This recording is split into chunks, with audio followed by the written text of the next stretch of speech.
Hello, everyone, and welcome to the Docs Huddle, your gateway to an in-depth connection between sports medicine and the latest events in sports, fantasy, and betting.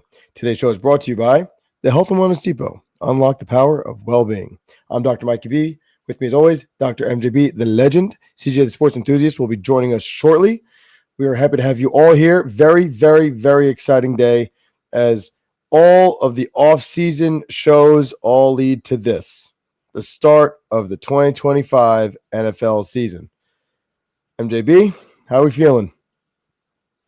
Listen, I am pumped, dude. My University of Miami, even though I didn't go there, I root for them hard. Took the W against Notre Dame last week. I was like, yes. It was And awesome. in honor of football, I have my FAU gear on, so I'm ready to roll, baby. Yep, RU 1-0. Kicking us off with college football last week. Very scary game, only winning by a field goal. We need to figure out how the hell to put up some points in the second half. But nonetheless, we are 1-0, so way to go, Scarlet Knights. We are 0-1, so Right, well, and it was a bad loss. but it's still football season, and that's what matters, and that's why we're here. So we're excited. Yeah. So today's show, we're going to be reviewing our fantasy draft briefly, just to give some insight on how our draft went. Many people watched our fantasy shows leading up to our own fantasy draft as they did leading up to their fantasy drafts. If you haven't picked your fantasy team by now, well, you're going to be a little late because the season starts mañana. So very, very excited about it. And then we're going to follow up with a quick review of our predictions for week one. So, Dude, Dr. MJB, I want you to take it away. So I have to say this, man. This was the hardest draft I've ever been a part of. I don't know what happened this year. I don't know why everybody was dialed in. You can tell research was done. I'm in two different leagues. One's a 12-man league and one's a 10-man league. The 10-man league was just absurdly hard. I felt like by the end of the fourth or fifth round, I didn't know who the hell to take. It was just crazy, man. I don't know if you felt the same way, dude, but like I was like, I'm over it at this point. I was like, I'm just gonna take anyone because there's no one left. Listen, out of all the teams I've drafted, and I was a part of multiple drafts this year. And before I get into those details, I just want to welcome CJ, the sports enthusiast. Welcome. How we doing? Very happy to have you here on board. We're currently reviewing our draft, and we're just discussing about. We didn't talk about round one just yet, but we were just saying how this might have been the most difficult fantasy draft any of us have ever experienced. And I was a part of multiple fantasy drafts this year. Yeah, easily the hardest. Easily, I'll tell you, like 12. I was a part of 12-man league drafts, 8, 10, all of which drafted light years better than my team in our league, and so it's quite depressing. It's going to have to be a extremely difficult year on the waiver wire, where that's going to be how I can salvage my abysmal team. But before we get to mine, I think we should go in order with the gentleman having the second pick overall in the legend himself. I think for me, man, it was a no-brainer. I had the number 2 pick in our 10-man league. It was either Jamar or Bijan that was going 1 or 2 for me. So it's just a matter of who was left. So if Jet 2 Holiday took Bijan, I was taking Jamar. Instead, they took Jamar, so I took Bijan. I think both picks were in within like 20 seconds of each other. So, so that was a no-brainer for me first round. Yeah, I completely agree. Chris, you were down there at the 7 spot. Yeah, I took Malik Neighbors. I think he's going to have a really big year. But it was tough. Like, 7 was really tough because I feel like short names like, Justin Jefferson, he slid to 6. He's off the boards. I think CeeDee Lamb went a little bit early since Justin Jefferson went before or after him. But it was tough. Definitely wasn't an easy pick because I could have went with, a running back there. Definitely happy with Malik Neighbors over Amon-Ra St. Brown though for myself. But overall, it was a tough draft. No, it was definitely a tough draft. But I honestly, I think that personally for the both of you in round one, I think it was a no-brainer. I love the Malik Neighbors pick there at 7. I think that we talked about him being top 4 wide receiver. He could be top 3 and sneak above CD this year based off of the fact that we think he's going to get fed an abysmal amount of targets. Just so many that this guy's going to just be, every play is going to go to Malik. So I like him at 7. I was there at 9. I messed up, right? I started off the draft up. Now listen, extreme ownership. I love it. It is what it is. Like, and I'm going to say it's outright. I mean, I think you're. No, let me say, I believe that Derrick Henry belongs in the top 10. So I don't dislike my picking of Derrick Henry here because I do believe that he's going to be more productive than both Christian McCaffrey and Ashton Jeanty. But I didn't play the board well.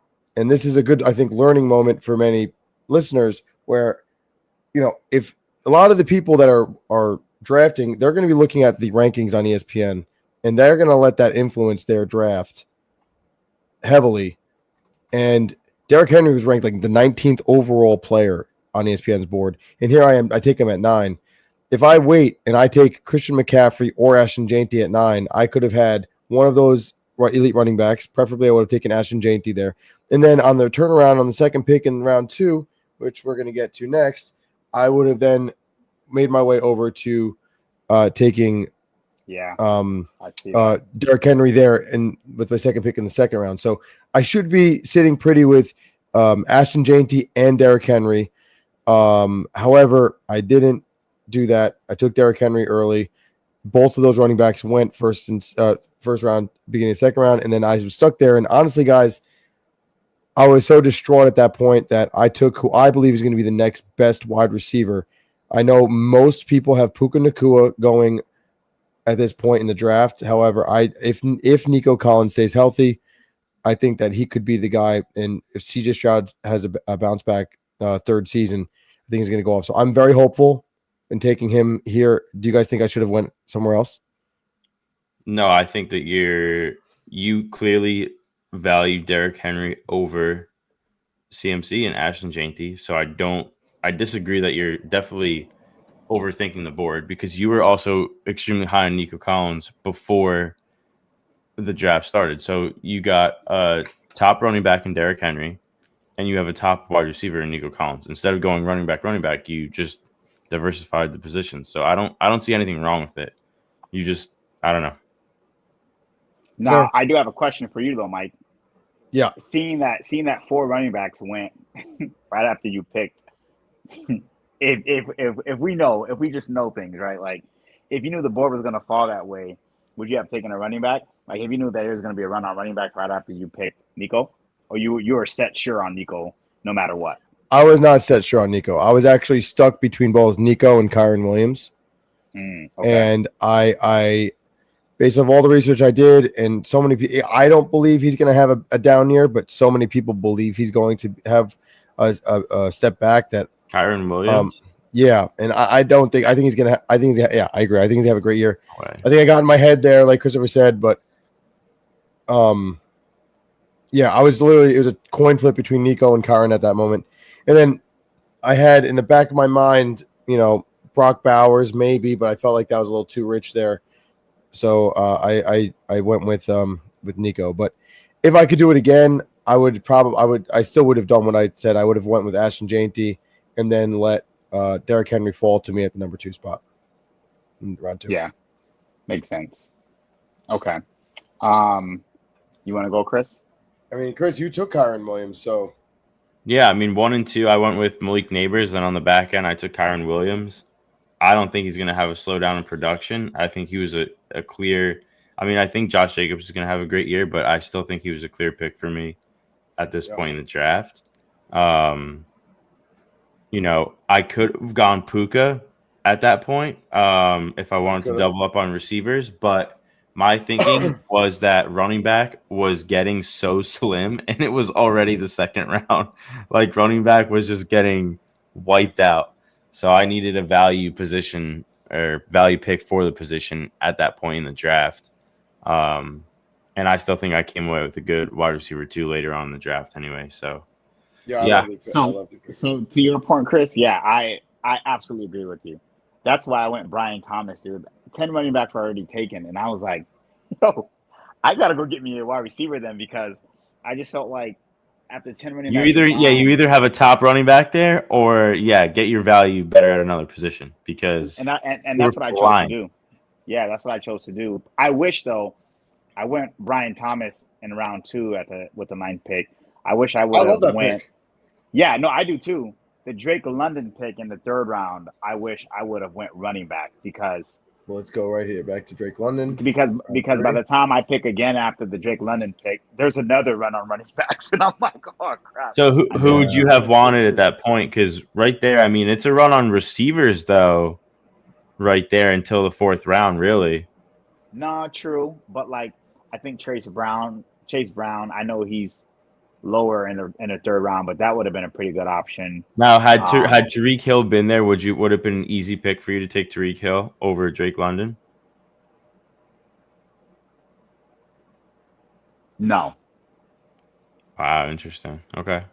Yeah, because I think when I was telling you guys last time on our show, Drake London was targeted based on the stats. I don't think this is a bad pick. third. No. He has good stats. I was just curious on how you value Tyreek Hill up against him.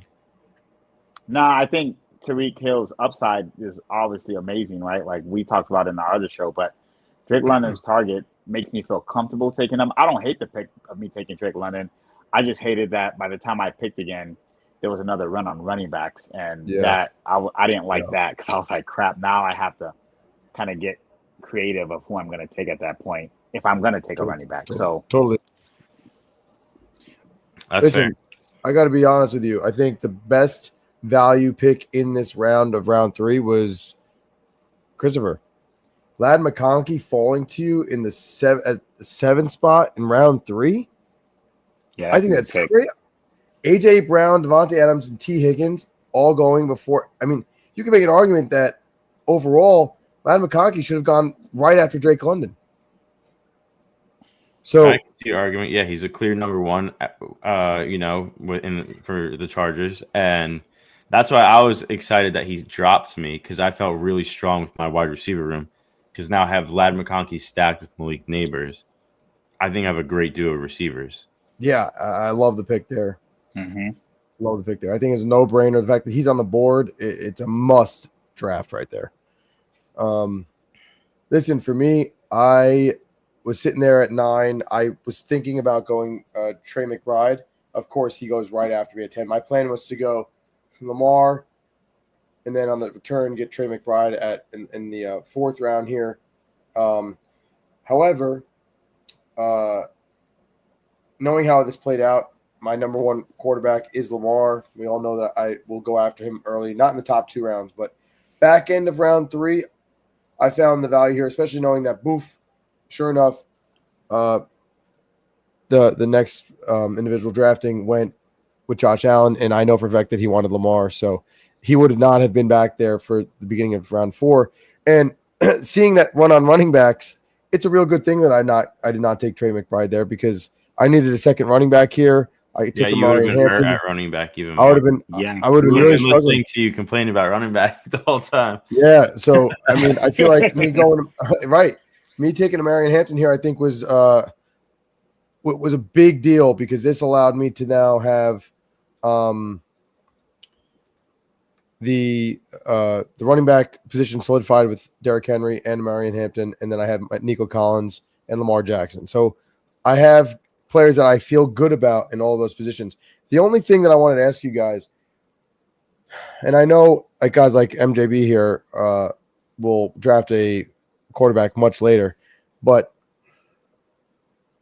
I passed on Terry McLaurin because I didn't know what that contract was going to be like. And unfortunately, our draft was right before, like I'm talking a day or two before they re-signed Terry McLaurin. Yeah. Right. So now, assuming he was there in the 3rd round, I considered I was between Ladd McConkey and Terry McLaurin. Right. So if Terry McLaurin is sitting there in front of me, and that was a signed contract, I might not be able to take Lamar there, and I might have to go Terry McLaurin. Nah, you would have been miserable because you would have lost Lamar Jackson and you would have lost Josh Allen. And how you value quarterbacks, You like valuing quarterbacks very high. So for you, I think it was a good pick.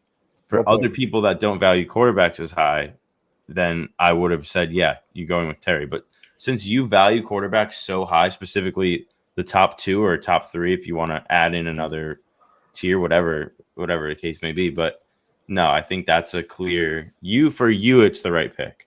Yeah. Yeah. But No, what's funny is if Chris took Terry, I can put my next paycheck that Mike would have took Lad McConkey at number 9. He in the 3rd round. He would have took Lad. That would have been paycheck. that would have been impossible for me. No, I think that he would have went Lamar first. He still would have went Lamar first. No, I agree. Mike no, Mike it would have been Lad McConkey, and then in the top of the 4th, it would have been Lamar or Josh Allen, whoever was remaining. But you value Lad McConkey that much more over Terry McLaurin. I think in 12-man drafts, he's obviously clearly in a 12-man draft, 12 team drafts, Lad McConkey is going, either like close to the top of the 2nd round or middle of the 2nd round. He fell to the bottom of our 3rd round, and I've been a part of a lot of drafts now. That is the longest he has stayed on the board on any draft I have been a part of. So looking, hindsight is 2020, but looking back on this, it's like I don't think it dawned on me as heavily that he fell that far in our draft because he was just gone before I could take him. So I knew he wasn't there in the 3rd round for me, but wow, I'm shocked that he fell. So I'm with MJB. I think if he had fallen to me, I got to take Lad. And then in the 4th round, I'm going to probably snag because I prefer to take my quarterback around the 4th round. But because it was the of course, everyone does. Back end, right, the back end of the 3rd, I equated the value there to be the same as the top of the 4th. So me taking Lamar there was a strategy pick to try to get him over Josh Allen because I didn't find the value in the next pick to be that much greater. So that was fine. But yeah, I agree with MJB. You know what screwed you, Mike, before we get to round 4? What's that? Having to pick before and after Dirty Randy screwed you because he knows exactly how you think. So he's just doing what you're not. Oh, you're going to take Lamar or I'm going to take this guy. Oh, you're not going to take him. He's literally just doing the opposite of what you're thinking. I was tested like no other because I'll tell you right now. Like, yeah, but you did it. You did the same back to him.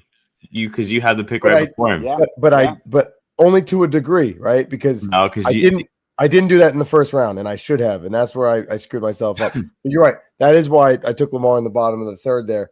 But if Lad McConkey was there, I would have had to take him. But hey, you would have been happy with Josh Allen and Lad McConkey. I mean, your team would have been. Yeah. Oh, I would have loved it. That's what I'm saying. I would have preferred that. But listen, if Omarion Hampton becomes the running back that we hope he's going to be, like Ashton Jeanty will be for the Raiders, this would have been a beautiful way for this draft to fall for me. But that's a big if. And I need a lot of things to happen the way they're supposed to for me to be happy and sitting pretty by the middle of the season. So Let's go to the 4th pick in the 4th round. Alvin Kamara here. I don't hate it. That was interesting to me. I love it.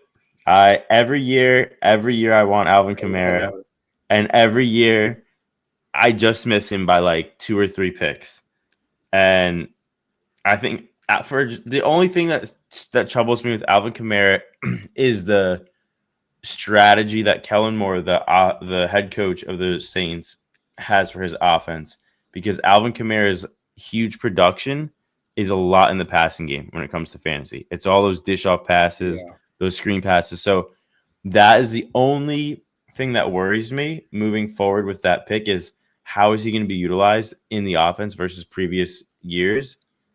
However, Alvin Kamara, he always has games where he your whole team could do terrible and he puts up over 40 points. Like he always has those spark games. And even the games that he doesn't do that, he's at least putting up 15. So, I mean, I think it was the safest pick for me there. And I don't expect him to have a huge drop in production. But as an RB2 right there, I'm very happy with it. That's fair. I can respect that. Once you brought in the passing game, I was like, okay. I just don't know. I just don't know. But nobody does, right? Because he doesn't know how Kellen Moore is. But that's what I'm saying. If the quarterback's that bad, I think he's going to get even more production. A lot of dish offs to him. So that's true. But Kellen Moore, you're right. Right, he's coming over from the Eagles, who are such a heavy run dominant team. yeah, right? so we'll see how that impacts. It'll Yeah, be really It'll interesting. be interesting to see. This is going to be a whole different strategy for the offense, so it'll be interesting. Is he calling the offense? Do you know? I don't know if he's calling the offense down there. I'm not I don't sure. know, but I'm I going to haven't heard that. assume because he was I would everywhere agree. he's been, so I can't imagine that he would give up the play calling. But I agree. yeah. So let me ask you then. Right, like James Conner, you're a huge James Conner fan, so I was surprised here that you didn't go James Conner, but you made a good point, and I think that it's a toss up on who you take. I was actually between Alvin Kamara and Aaron Jones. I think Aaron Jones has been overlooked year after year because he's getting older. He's on a powerhouse of a team with the Minnesota Vikings. I had him last year. He just puts up points, like he just does, and I think that because of his age, a lot of people overlook him every year in the draft. So yeah, I hear you. I'm just picks 4, 5, and 6 are all aging running backs. That I'm just concerned. Like, what is their production? When is they're all aging, but they're all clear number ones. No, I agree. You know what I mean, like, I agree. So, MJB, you took Jackson Smith and Njigba at 9. If you had the 4 spot, who out of 4 through 10 would you have taken? Because I personally am valuing majority of these players around the same. Well, I think you also have to take into it. Oh, go ahead. I probably would have took Aaron Jones.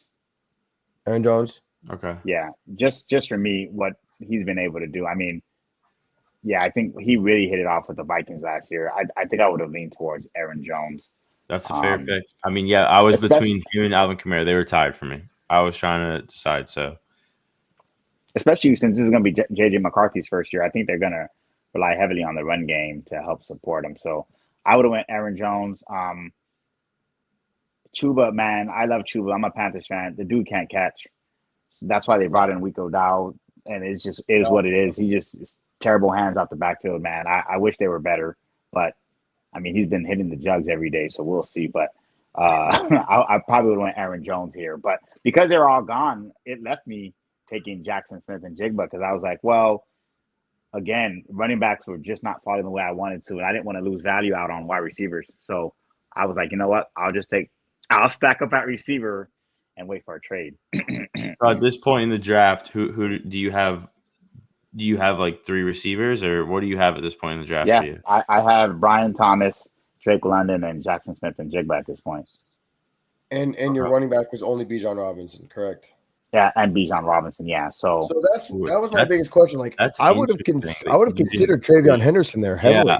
Yeah, I'm interested that you didn't consider him because he's the premier back of Ohio State. Can you pull up the top of the beginning of round 5? I'm just curious who else would have been there during that time period. We got your boy Mike Evans, but I'm actually curious to know: did you consider taking Kittle, tight end? Me? Yeah. No. Okay. I think at that point, running back is getting so thin. With David Montgomery on the board, he's probably the last. But I mean, look, he's the only running back to even go in round 5. And then, I still keep David Montgomery on a higher level than Kenneth Walker because the injury history with Kenneth Walker. Maybe if you get half a season out of him, you did well. Like, so. I think so. The difference with him is that with TreVeyon Henderson, one, he's not even the clear-cut starter just yet. So I don't know in what capacity he's going to be utilized. I at least know David Montgomery splitting carries. So after I went Jackson Smith and Jigba, I was hoping that Jetu Holiday didn't go David Montgomery, I like the David Montgomery pick. I mean, I do too. Auction when he wasn't hurt. I do too, especially in the red zone. Yeah. So I figured that'd be a good compliment to Bijan. Trust me, I didn't want to have to wait this late for a running back, but I was like, you know what? At least I feel satisfied with my wide receivers. So do you feel a lot more confident with because there was a run on QBs there? Do you feel that more confident in Jackson Smith and Jigba over Marvin Harrison Jr.? Because I know we talked about him. Yes. Okay. because even though they have Cooper Cup in Seattle, man, they're going to target the hell out of Jackson Smith and Jegma. I think Cooper Cup is there, and he's going to help open up opportunities for Jackson Smith. But I think he's their go-to guy on offense in terms of wide receiver. Yeah, I think he's the clear number one. So I just look at that. Yeah, and you could say Sam Darnold, but wide receiver ones typically don't fall off a lot with Sam Darnold. I mean, I know it sounds crazy to say, but he actually does a good job at getting them their stats. Winning is a different thing, but Yeah, you're not wrong. I was never going then, Mike Evans, so yeah. No, we know that. It's ironic because this was the round that I would have taken Mike. So in round 5 for me, taking Joe Burrow there, I was so happy about. I like that. I like that a lot. Pat Mahomes going before Joe Burrow, I thought was absolutely crazy. I was getting worried that our boy Raheem helped you out big time there, dude. Yeah, I was getting worried that he was going to go really a few picks before me. That was where I was definitely stressing the most in the draft. Because after Baker Mayfield, the value in quarterback significantly drops off. Yeah, I completely agree. I mean, although I don't think Bo Nix was drafted at this point yet. So I think that Bo Nix was probably the next best option who I would have liked. I think that Bo Nix and Baker's value is about the same. I'm obviously a huge Baker fan, but like I think that the difference between the two by the end of the season could really even out, especially with all those injuries at the wide receiver position in Tampa. The season hasn't even started yet. How much is that going to impact Baker's production? We'll see. Yeah. No, for sure. But I think the clear-cut answer here, no matter what, is Joe Burrow. And, you can make the argument that Joe Burrow might even be more productive than Jalen Hurts for fantasy this year. Yeah. I think he's going to have a great year. So I love the He was who I wanted for the value pick. So yeah, I love it. And to your point, man, the first 4 rounds I went by, I felt like no mistakes were made from anyone. And it was like, oh, so for you, I get going quarterback because it's like, yo, no one's messing up. Everyone's going. No, there's at this point, for me, it was between Joe Burrow or Courtland Sutton. I wanted Courtland Sutton, but I'm so happy you didn't take him. I couldn't pass up on, or even DK, but I couldn't pass up on a quarterback at that point because I felt the quarterback run too, and I was like, oh, it's now or never. No, yeah. I mean, honestly, he probably wouldn't have made it past. If you didn't take him at 7, he's going at 8. Yeah. So, you know what I mean? Yeah, guys, I was sitting there at 9, and I'm like, well, you got to be kidding me. Based off of projections and everything, all the stuff I talked about, I just don't know if Marvin Harrison Jr. is going to be, what we all hope he's going to be. I really hope so now. I mean, he's sitting there. I know Courtland Sutton's on the board, and I'm looking at taking him, and I'm like, but I didn't think that Courtland Sutton would get drafted by Dirty Randy. So as a result, I took Marvin Harrison Jr. because I knew that he would be taken by Dirty Randy at that point in time. There's no way he's not going to take him, especially if we know he takes Garrett Wilson at the next pick. And then I take Courtland Sutton again, so I go back-to-back wideouts there. So now I'm feeling okay with my wide receiver core with Nico Collins, Marvin Harrison Jr., and Courtland Sutton.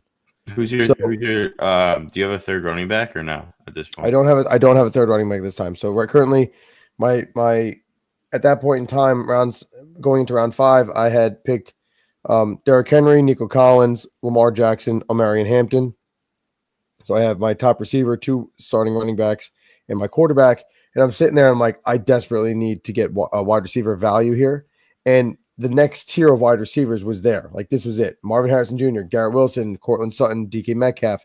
So the way I looked at it here, this was my round to double up on receiver before the next level of talent, drops off. And then we get into a weaker tier of wideouts. So, I felt very good about taking these 2 guys for what was there when it got to my pick.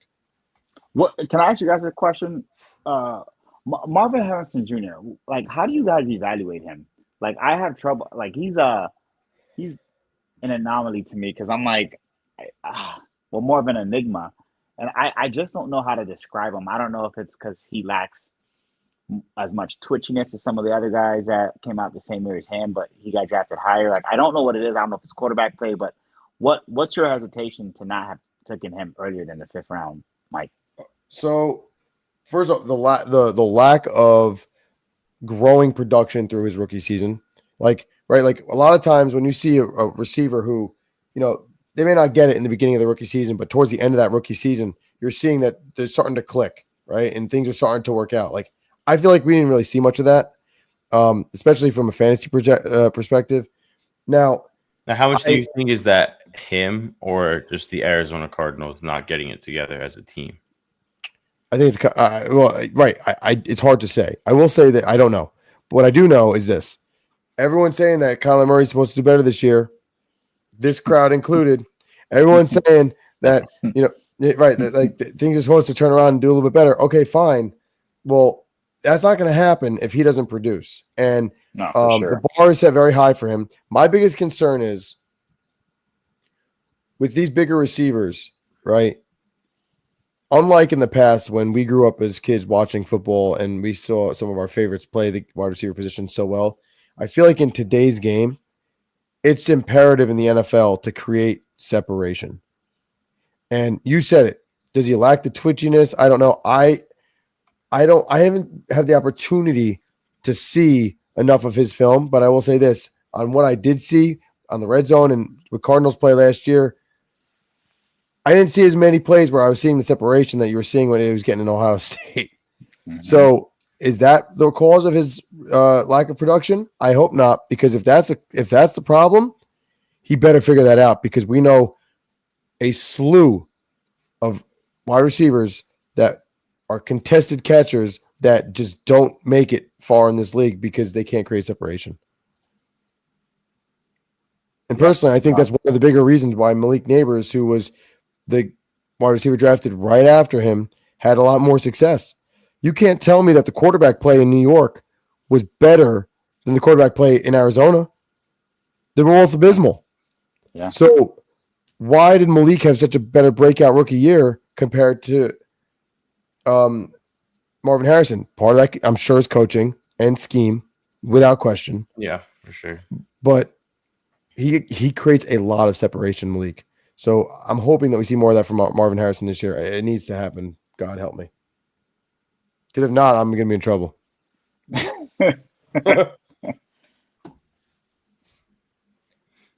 So we have Breece Hall going to the CJ, the sports enthusiast, in that 6th round there. Yeah, that was a tough call for me. At this point, I just didn't have a third running back, and I figured. I mean, he was a start. He's still the clear number one. I actually thought about like how his value was last year, right? Like his value was, they were calling him like what, top 3 fantasy pick. Yeah. And this late being in the draft, being able to just plug him in my flex or as a third running back, I just felt like it was really him or Sam Laporta. It was him or that's hysterical. I was just gonna say to you, were you considering Laporta here? Because for me, that's exactly where I would have been stuck. I would have been, I was stuck there. I knew that I probably would be happier with Sam Laporta, but I was literally going Breece Hall because of the way this draft went. Like, there's no running backs anymore. Like, yeah, there's none. So, like, I'm thinking it more of like, okay, what if my starting running back goes down? My whole season's over. Like, no, I mean, I get it. I said, it was hard. It was hard.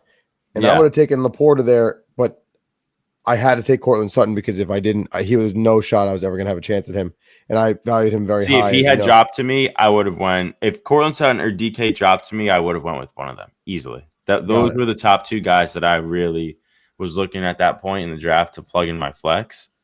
But I felt like at the wide receiver position, it kind of dropped off after those 2. And then I was really left with, pretty much, do I take a number 1 running back who was valued at like top 3 in fantasy last year? He had a horrible year, but they have a new coach coming in. Give him, take the risk and reward there, or go at Sam Laporta. And I took the running back because of the value of position later on is completely diminished. Yeah, no, I don't hate the pick. And then the legend over here, he went the other route and he saw that run on tight ends and said, "Oh man, I better get one." That's absolutely what happened. There was I have three it out. taken. There was three taken. There were three taken before this round. So I was like, oh, I'll wait. And then, boom, boom, boom, 5, 6, 7, tight end, tight end, tight end. I was like, oh, I sat up. I said, oh no, I can't miss out on this. So Yeah, after and after part of beating, that for me too was that there wasn't a run on tight ends yet, so I was actually hoping to still get one of those top guys at 7 in round 7, which clearly didn't work out for me. No. not at all. That's why I went after him. What's funny though is I was hoping to get Mark Andrews and double back with Bo Nix, and that did not happen. So I got Mark Andrews, and I was like, all right, I'll just get my quarterback next. So I was hoping to get Bo Nix, but then Jet 2 Holiday took Bo Nix at the top of the 7th, and I was like, damn. So That's tough because I yeah. would see you could if you took Bo Nix there in the 6th round, I would have been like, love it.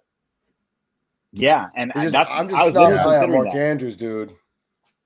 I had him in my queue, and then Oh, all I heard was I apologize. then That I was like, dreadful oh, he's sound. gone. So I ended up So going Xavier Worthy after that. I mean, Xavier Worthy's going to have a massive amount of production. Rashee Rice for the Chiefs, he's suspended. I think it's 6 games. correct. So he's your clear number 1 right now for the Chiefs for at least 6 weeks. and that's why I went him instead of Jalen Waddle. That was the only reason. I was between the two, but I was like, you know what? No, I think it's a way better pick, especially with that suspension in mind, because it's like, yeah, he's completely clear cut first guy. I'm hoping he got 6 weeks. Let's get chemistry with Mahomes, and whether Rashee Rice comes back, the chemistry doesn't stop. Let's keep it going. I know exactly. Yeah, I mean, if you need receiver here, I guess I don't value a lot of these receivers at very high. I went with one here too. I guess it's the right pick. I just, you know what it is for me?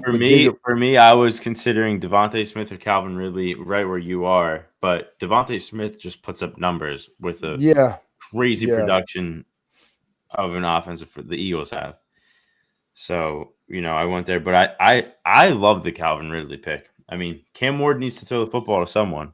So, listen, I was not huge on Calvin Ridley. I've had him a bunch of times in the past. Here I am. I drafted him again. And it's like somehow he always falls in my lap, and it's like, the value is too good for me. Like the potential value is too good for me to pass up on. And then I feel like so many times I just get an under delivery from him each year. Let's see what happens. I hope you're right, Chris. I mean, listen, Cam Ward's a gunslinger, right? We don't know what he's going to look like as an NFL star, but we do know one thing: he's going to do anything to throw that football downfield. So, and you're right, it's got to go to somebody. So I'm hopeful that that'll at least get Ridley a lot of targets, more so than he got, in previous years. And I was between him or Matthew Golden here, but I feel like Calvin Ridley's the proven commodity. I think he's a clear number 1. He's a clear number 1, and because to make your point there's no other like proven commodities like Calvin Ridley on that Tennessee receiving roster where I feel like, okay, someone else can step into becoming the number 1 receiver, whereas it's a very, very crowded Green Bay receiving room. Listen, it's crowded with nothing but mediocrity, but it's crowded nonetheless. Yeah. So, and then I went, I was like, I'm sitting there. I'm like, well, the next round of tight ends is probably going to go. Yes, I wanted to ask you about that. So how do you feel knowing that you are doubled up with Evan Ingram and Cortland Sutton both in Denver? I absolutely hate it. And it was honestly, this was a panic pick. This is one where I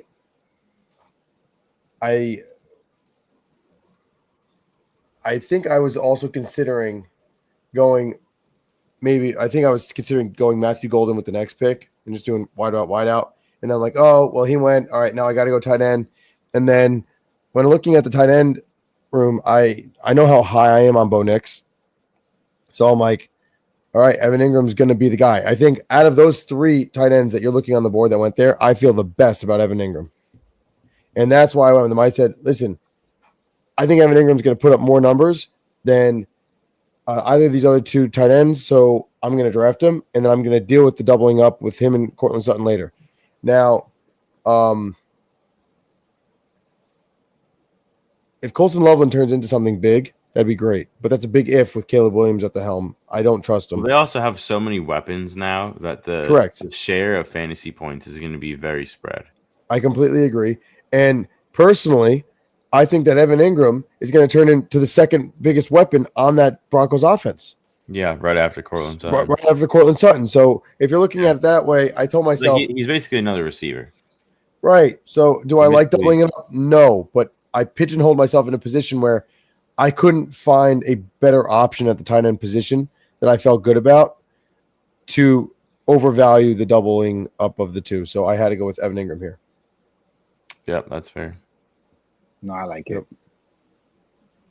You agree? Yeah, no, I think that's a good value pick, especially getting them in the 8th round. And for the reasons you mentioned, I think it's a good pick.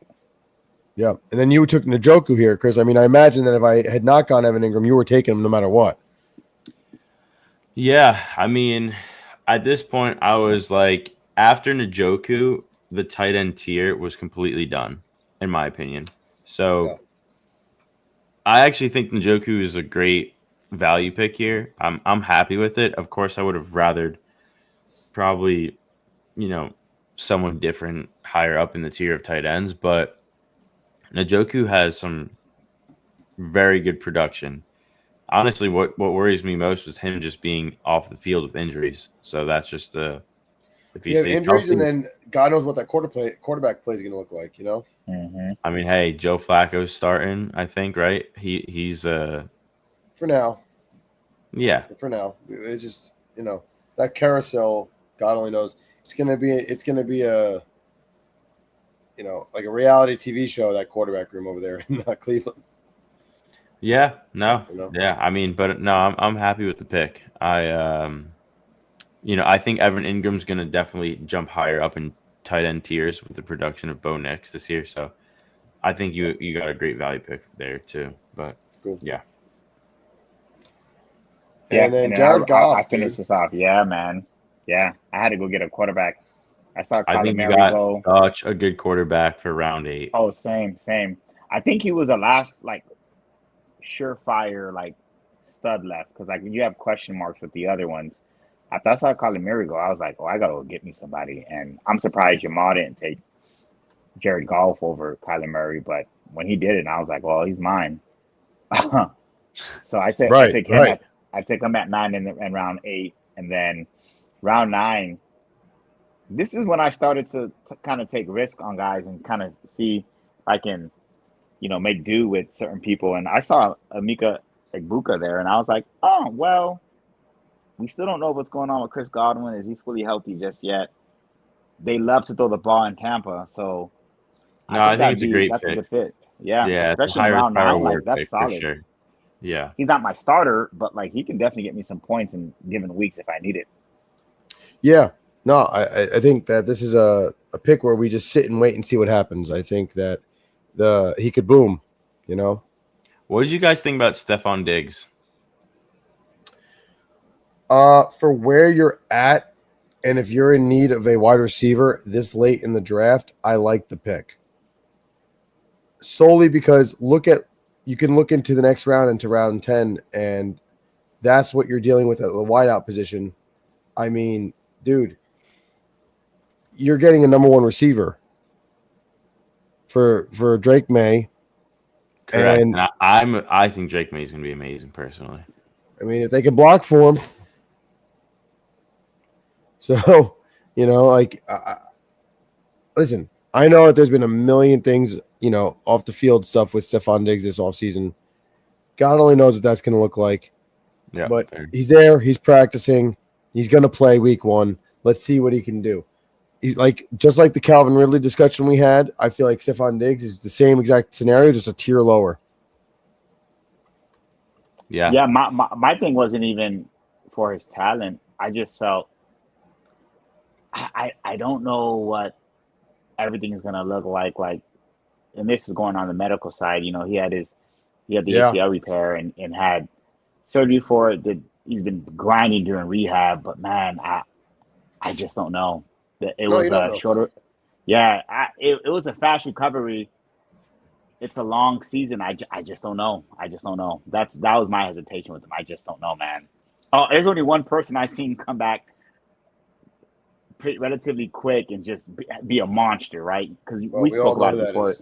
Yeah, and you know that's the man child himself and Adrian Peterson. So that's it. Only one. I don't have other people to say like, oh, him too and him too. So I just don't know. No, yeah. I'm with you. Yeah, fair. Fun though, but yeah. Yeah, no, me too.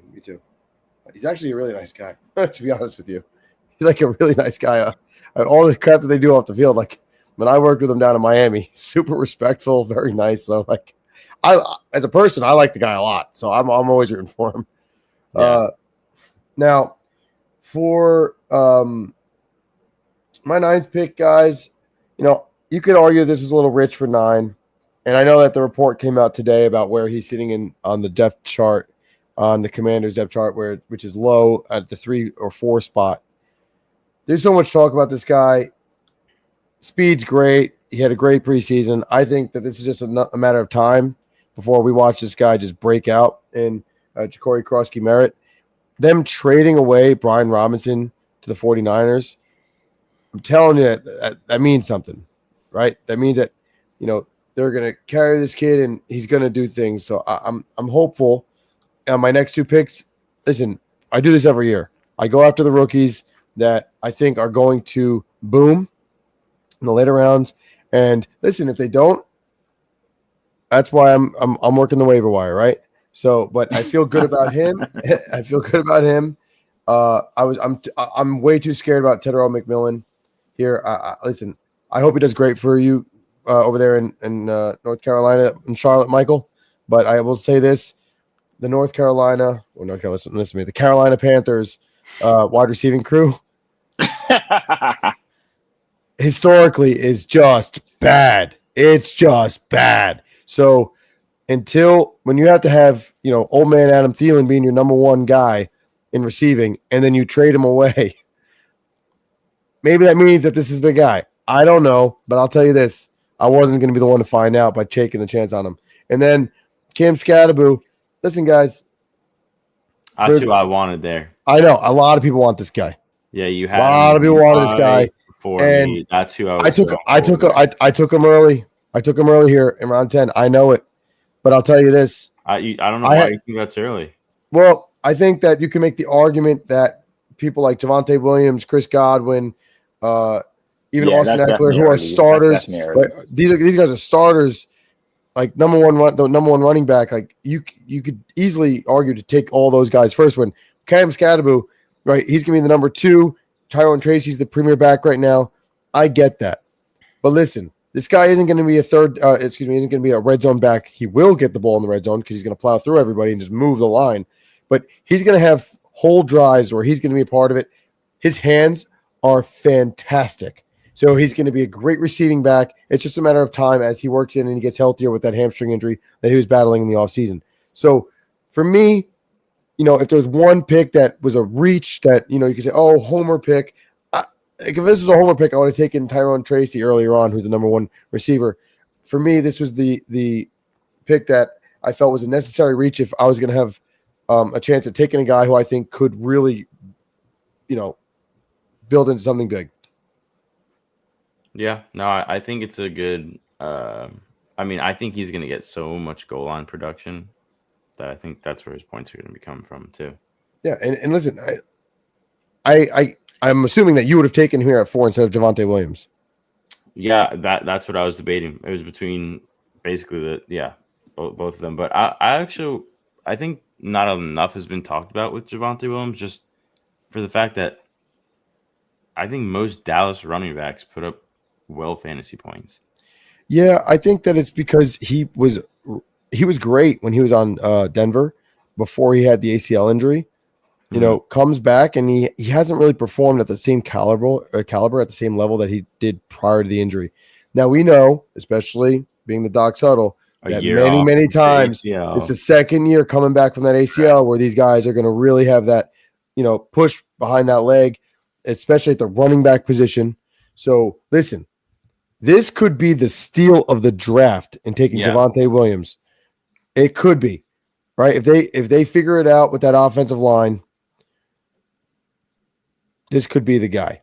What do you think, MJB? No, I like it because Dallas is pretty much when I saw them not resign Rico Dowdle and we ended up picking him up and we didn't offer him much of anything. I think it was like 1 year, $5 million. I was like, oh, so they're literally saying that the O-line is what's doing everything and it doesn't matter who you put back there, we're going to make them productive. So I think for that reason, I think Javonte was a good pick. Chris, I actually wanted him, and then you did your Madden curse, and you ended up taking him at 4. So I ended up taking Travis Etienne a little later, but I really wanted Javonte Williams for that reason. I think no matter who you put in that Dallas backfield, they're probably going to rush closer to 1,000 yards just because that O-line's so good. Yeah, no, I agree. And for those listening, when the legend over there mentions we took Rico Dowdle, he's referring to the Carolina Panthers. As his favorite, because that's his favorite team. So he associates himself as one of them. Now, really though, I want you guys' opinion on what are our projections for Travis Etienne this year. I am concerned with the ups and downs in his career, in his production, and the crazy talk was that in the middle of training camp this year, there was talks that Tank Bigsby was going to climb to be the number 1 back in Jacksonville. Now, Tank Bigsby, this is what I think his 3rd year on the Jaguars. He's been okay. I drafted him his rookie year. I watched a lot of what he did. Not much. There hasn't been much production out of him, and they're saying that he could be the guy to move up to the number 1 spot. So Travis Etienne, I don't know. You think that you're going to get production out of him? So I don't know what went on last year. So I'm hoping I'm not getting last year's Travis Etienne, but like the 2 years prior in 2022 and 2023, he had 1,000 yards both times. And the 23, he had 11 touchdowns. So I don't know what happened last year. In terms 23, of like, he was a different football player. Yeah, 2022 and 2023, he rushed for both over 1,000 yards. And then in 2024, he had 558 yards. So the reason I took him at this point, so that's what I'm thinking. Like maybe he was nicked up, banged up, and maybe he just didn't. He had a lot less carries. So I'm hoping that's the case, right? I took him in the 10th round. I'm hoping maybe he was banged up, he's back healthy, gets a bulk of the carries, and gets over 1,000 yards. If he does that, oh, dude, I'm going to the promised land because that means that I have some quality backs. If he does do that, so I'm hopeful. No, you're not wrong at all. So I completely agree with you there. You know, I hope listen. I mean, I like the Jaguars. I'd like to see them succeed. I want to see them make a run for that weak AFC South division there, but they're not going to be able to get it done without his production. So we'll see. I hope he definitely has a bounce back here for sure. Now, with that being said, we're going to move on now to our week 1 predictions. We're going to rapid fire here. We're just going to go through each one and give our take on who we think is going to get the W and have a little bit of fun with it. So tomorrow night, guys, it starts Cowboys-Eagles. I think we can all agree on the winner here. Eagles? Yeah. Yes, yeah, Eagles for sure. Yeah, I think with the trade of Micah Parsons, there's a lot of riffraff going on there. Then you're going up against a division opponent who is pretty much the best in the division anyway.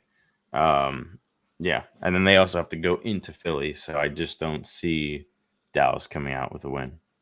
I don't even care if Michael Parsons was there. I think it's still Eagles. I think yeah.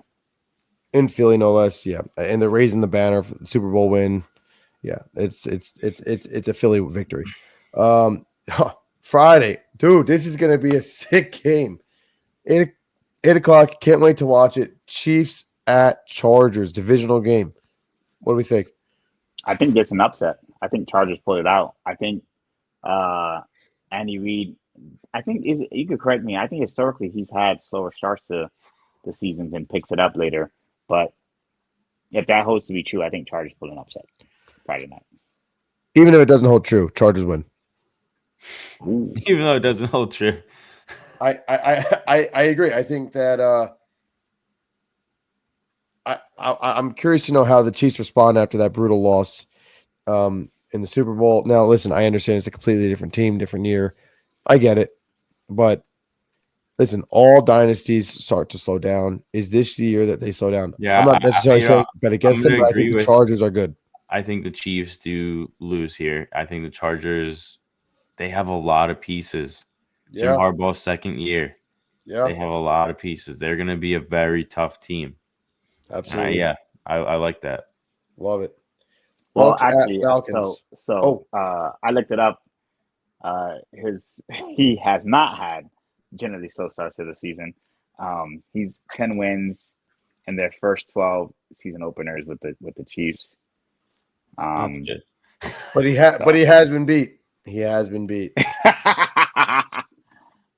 But yeah, I just want to point that out there. So no, that's honestly but I'm still great stat. Yeah, it's a great stat. I still think I like the Chargers, regardless. I also want to say we want to thank NFL.com for their great schedule here. Bucks at Falcons. I'm going Bucks. Bucks are going to go in there. They're going to steal the first week 1 division win. Michael Penix Jr. is going to start slow. That's what it is. Falcons historically, I believe, play the Bucks very well. Am I wrong about that, Mr. NFC South over there? No, definitely not. This is a trap game. If you're playing a survivor pool, do not pick this game. But I am going to still lean on the Bucks because I don't know what we're going to get from Michael Penix now. I know we saw him some last year, but I still think that the Bucks are going to go in there. Bucky Irvin's going to run the crap out of that football, and I think that it's going to be a close game. And Baker Mayfield 2-minute drill to win. Yeah, I'm going to lean towards Bucks, but man, this is tough because I think Falcons defense is so underrated. Yeah, I don't think it's going to be easy for the Bucks, man. But yeah, I'm going to roll with the Bucks. Yeah, I agree. Bengals, Browns. Bengals. All right. Yeah, we move on. Dolphins at Colts. This is a good one. Dolphins. As am I. I think that this is a great get-right game for the Dolphins. All this talk about Tyreek Hill last year, I think they're going to come out strong, and they're going to put up numbers in week 1. I would love that. Very productive. I would love that. And, I think that if you want to be risky on your survivor pool, this might be the game you want to play. And, you maybe don't know what other teams to pick. Or if you want to take the Dolphins later on in the year, this might be the game for you. Panthers at Jaguars. This is a good Duval.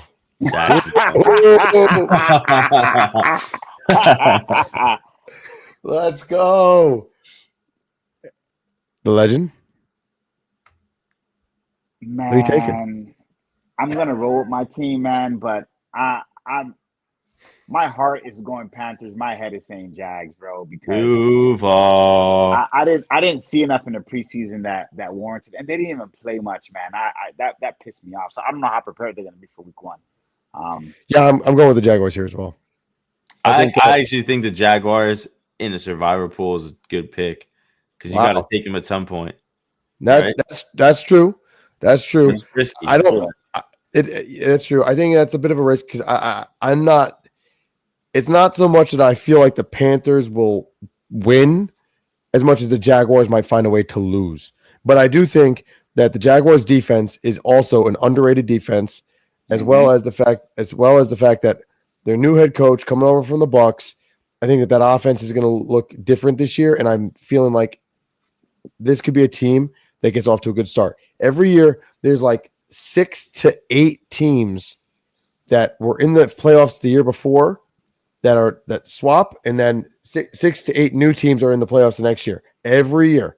And it's always the wild cards and like in those weaker divisions. I'm not saying that the Jaguars are going to the playoffs, but I'm saying that I think that they could be one of those teams that improves, and that could be a sneaky team, especially within their own division and against weaker teams. So I'm taking the Jaguars.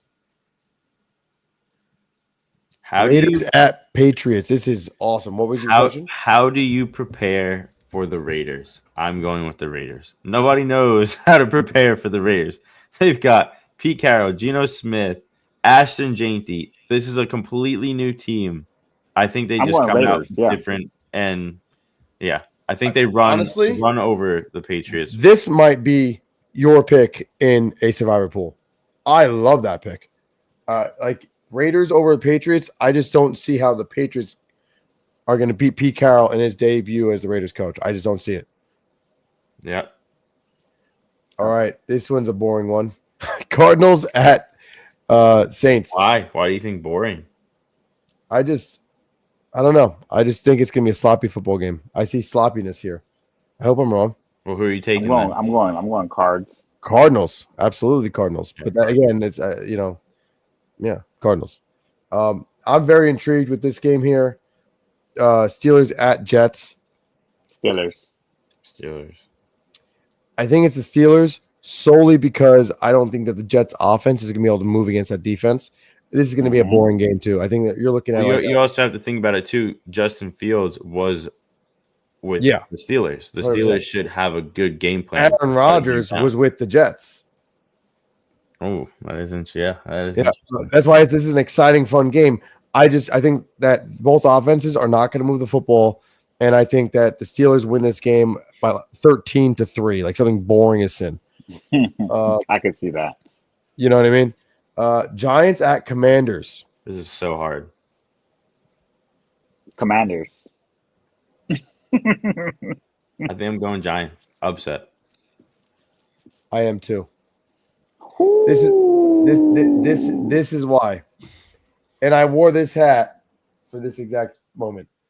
Oh. I truly believe that if the Giants are going to be that better team that we're all Giants fans are hoping for, and they put up more points this preseason. I know it's preseason, right? And I get that can mean nothing. But in previous preseasons, they couldn't move the football either. So they actually look like they have a semblance of a team that can execute. And execution has been an issue, period. Despite that, they played the Commanders extremely well last year. They always play the Commanders well as a divisional game. And if Graham Gano doesn't pull his hamstring and can't kick a football, they beat them in Washington. And this is one of those things where I feel like making those subtle corrections and those changes, the New York Giants have every reason to win this game if they can play sound football. So I'm going to go New York Football Giants. Yeah. If this wasn't at the Commanders, I probably would have rolled with you guys. I just trust Jaden Daniels more than I do Russell Wilson at this point. So I agree. I think the Giants better way. I think the Giants defense is going to surprise a lot of people. I agree. That defense is for sure. Stacked. Yeah. And for sure. They're stacked, dude. If we can just move the football, I know, and get a couple of points on the board, that changes everything because now the pass rush will open up, and then Jaden Daniels is going to have to, deal with that, which I don't think he's had to do against the Giants in the past the way that we all had hoped expected. We'll see. Titans at Broncos. This is another one that I think is great for the survivor pool. I'm high on the Broncos here. I know that CJ, the sports enthusiast, made a very good point to me off the air that Sean Payton, not great in his first couple games of the season. He does not have good stats. I'm going Broncos here too. I think their defense is going to I think the team's just too good. Tell Cam Ward, welcome to the NFL. Yeah, they're too good. Yeah, Cam Ward has 2 picks. But that just worries me knowing Sean Payton's stats starting a season. But what do you got, MJB? Well, I was going Broncos until you told me that. So he's always lost his openers every season. He's got like 0-2 for most of his most season records for when I looked it up in the past. Broncos are too good. I'm gonna go Titans. Only reason is every year there's a rookie quarterback that shocks me week one that does something crazy. I'm gonna say it's gonna be Cam Ward this time. Well, especially it's got to be him because he's the rookie quarterback starting, brother. Yeah, so we gotta see it again. All right. I don't think it's gonna happen, but we'll see. Tough defense to do that against, but yeah, I agree. The best defense in the league, in my opinion. 49ers at Seahawks, divisional game. This is always a bloodbath. What are we taking? Who are we liking? 49ers. Sam Darnold is not going to be set in this new system, and the 49ers defense is going to be a lot. I'm going Seattle Seahawks. Okay. Only because of the 12th man and the fact that it's in Seattle. I think that everyone's going to be so down on the Seahawks, and their defense is also great, and everyone's expecting the 49ers to have this big bounce back year. 49ers have statistically, I believe it's the easiest schedule or the second easiest schedule in the NFL. That's why they're going to have a big bounce back year. I believe that the Seahawks are going to give them a run for their money, and it's a close one. I think the Seahawks pull it out in an upset. Okay. The legend? Oh, yeah, I'm going with San Fran. Lions at Packers. Ooh. Yeah, I'm going Packers. I think this is the second best game of the weekend. I'm going Packers. Packers just gained so much momentum with this trade. The Lions lost their offensive coordinator. Their offense is going to be different. They're going to be really pressuring Jared Goff with Micah Parsons. I'm going Packers. They're going to go into the Packers' home stadium at Lambeau. I don't think the Lions are coming out with a win week one. I agree.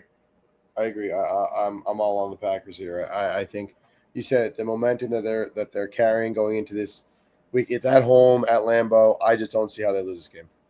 Yeah, for sure. Houston at LA against the Rams. I think this is an easy pick.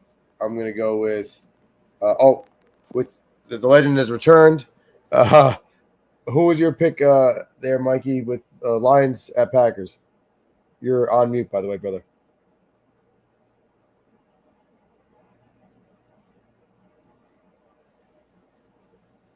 Can you hear us? MJB? Well, we'll come back to him. Let's go to the next. Yeah, all right. So we're going to go Houston at Rams. So I got the Rams. Yeah, I got the Rams too, but I don't think it's going to be easy. You said it's going to be so easy. I disagree with that completely. I think it's going to be a very tough game. Why?